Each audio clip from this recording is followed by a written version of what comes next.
Bonjour, bonjour, j'espère que vous allez bien et de mieux en mieux chaque jour.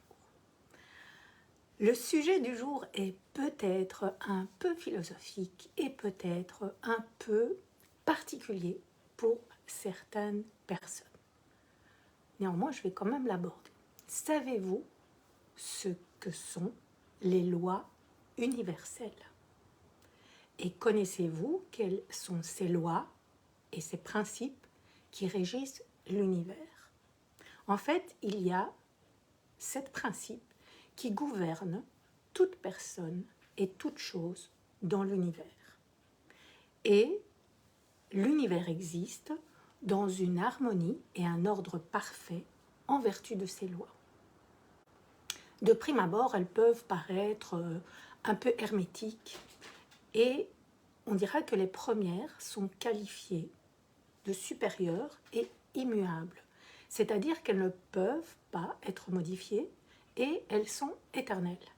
Elles ont toujours existé et elles existeront bien après nous.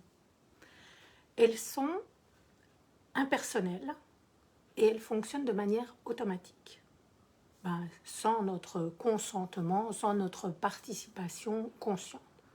Donc, voilà. Et lorsque on prend le temps de les comprendre, qu'on les applique, qu'on vit aligné avec ces lois, quelque chose de magique survient.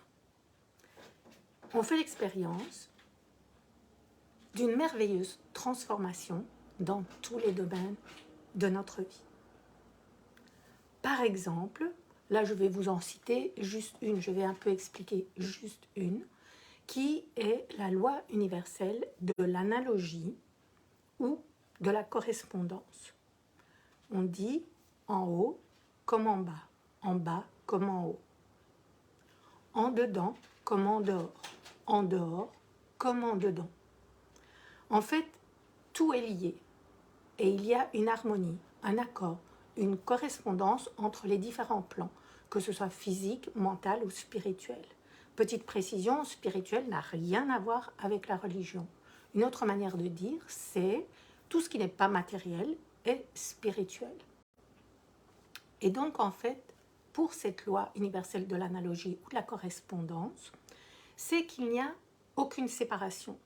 Tout ce que je vois à l'extérieur de moi est en réalité comme un miroir et reflète tout ce qui est à l'intérieur de moi.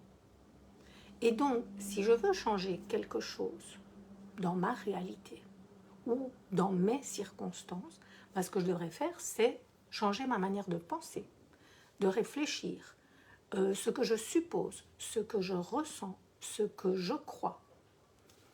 Et donc, comme il était marqué, comme il est marqué, je pense, sur le temple d'Apollon à Delphes, connais-toi toi-même. Et souvent, on oublie la fin de la citation qui dit « Et tu connaîtras tous les mystères des dieux et de la nature. » Donc, quelle réalité ai-je envie de créer? Quelle manière de vivre ai-je envie d'expérimenter?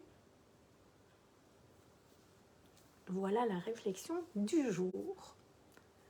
Je vous souhaite un excellent vendredi et je vous dis à demain.